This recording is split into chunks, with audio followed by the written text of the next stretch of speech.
شيء الصدف يعني ما تفرضيها؟ لا افرضها مستحيل. تقبلين بنتك تشتغل بمستوى المسرحيات التجارية اليوم؟ اللي نشوفها؟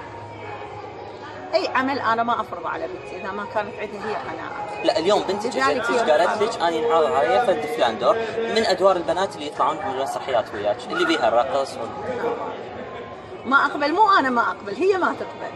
زين ليش تقبلين تمثلين وياها ولا ما تقبل بنتك تشتغل؟ لا بنتي هي ما تقبل يعني ترقص، يعني ما تقبل تأدي، يعني صح هو الرقص فن من نوع من الفنون يعني، او جزء من الفن لا يتجزأ، بالعكس فنانة شاملة اللي هي اصلا ما تعرف يعني ما تعرف.